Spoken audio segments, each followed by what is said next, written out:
All right, let's jump right into this explainer. We've all seen the classic fantasy trope, right? You know, an insanely overpowered protagonist gets transported to a dangerous new world, armed with ridiculous magic, and is just totally ready to conquer everything in their path. But what if the ultimate, supreme being of darkness and destruction was actually just a really nice guy who thinks he's running a normal bookstore? Prepare yourselves, because this is an absolute masterclass in blending epic fantasy with hilarious, top-tier misunderstanding comedy. So, our story revolves around this totally fantastic premise. Meet Lin Jie. Back on Earth, he was just an ordinary folklore teacher. But after making a wish to own all the books in the world, he gets transmigrated to Nuken. And Nuken is a perilous, blood-soaked city just packed with terrifying mutants, cursed artifacts, and incredibly dark magic. But his new life? He's running a small, quiet bookstore, and he is completely, hilariously oblivious to the absolute chaos happening right outside his door. Chapter 1. The Transmigrated Bookstore Owner. So, Lin has actually been in Nosakayan for about 3 years now, but he absolutely does not see himself as some overpowered warrior or a god. Not at all. He has a purely wholesome retail worker mindset.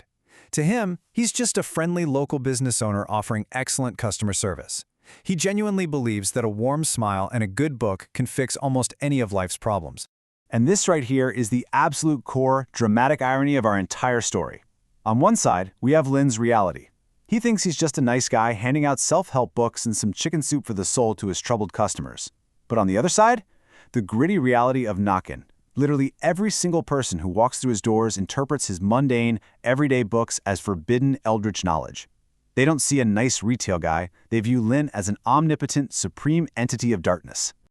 Moving right along to Chapter 2, A Hunter's Bloody Awakening. Enter Zishu. She's a hunter from the White Wolf group who has just been brutally betrayed by her comrades and severely wounded in an ambush.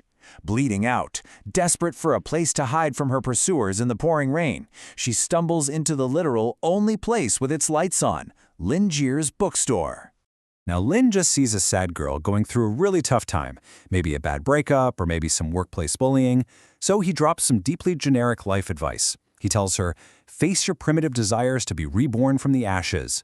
But because he delivers it with absolute, unwavering confidence, Zishu's mind is completely blown. She doesn't hear a pep talk, she hears a supreme cosmic commandment from a dark god.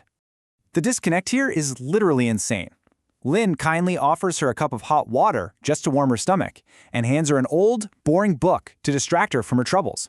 But, to her cursed hunter senses, she's drinking highly potent, cursed beast blood and reading a forbidden blood magic grimoire. Drinking it instantly suppresses her cursed blood, leveling her up massively on the spot. From that second on, she views Lin as her dark savior. Chapter 3, The Devastating Dark Mage. Next up in our chronological recap of madness is Frank Wilde. Now, Frank is an incredibly dangerous dark mage. I'm talking a guy whose face is covered in black scales, and everywhere he goes, death just follows. Yet, when he visits the bookstore, this terrifying villain treats Lin with absolute, trembling reverence. Why? Well, it's because of a previous encounter where Lin graciously helped him out. To really understand how crazy this is, we have to look at Noken's power scaling. The threat levels go abnormal, frightening, destructive, and indescribable. Frank is a destructive walking weapon of mass destruction. We're talking about a guy who once completely wiped out a 10,000 square kilometer area. That is massive. Yet, this absolute powerhouse firmly believes that Lin Jie is an indescribable supreme entity. Okay, so years ago, Lin lent Frank a book on ancient Chinese dialects, basically thinking Frank was just a lonely language nerd. But to Frank, this book was the demonic language, the ultimate forbidden text of dark magic. Reading it allowed Frank to completely break through his magical limits. So in return, a very grateful Frank gifts Lin a small decorative gargoyle. Lin thinks it's just a cute little paperweight. In reality, it's a magical guardian that brutally slaughters a spy lurking right outside the shop moments later. Chapter 4, Curing the Cursed Knight. Well, that spy's brutal death definitely doesn't go unnoticed. It triggers major alarms at the secret Right Tower, which is basically the organization that polices magic in Noken. The tower's director, Joseph, known as the legendary Radiant Knight, decides he needs to go investigate this mysterious bookstore owner personally. and Joseph happens to be carrying the Sword of Candela, an intensely cursed artifact belonging to a dead elven king. Anyone who even touches this thing is immediately driven completely insane by horrific hallucinations. But when Lin handles it, he just casually swings it around, totally thinking it's some cool, cheap plastic prop. Joseph stands there watching in sheer terror as Lin effortlessly tames an artifact that has driven the absolute strongest knights to madness. I mean, after witnessing this impossible feat, Joseph practically sprints back to headquarters. The secret right tower immediately issues an internal assessment classifying Lin as a Class 1 threat. They completely conclude he is an omniscient, omnipotent being just masquerading as immortal. And their absolute #1 rule for dealing with the bookstore moving forward? Do not show him any disrespect, or Noken is entirely doomed. Chapter 5. Destroying the Corrupt Church. This is where Lin's accidental influence literally topples an entire institution. We're pivoting now to the climax of the current story arc involving the Church of the Dome, which is this massive religious organization.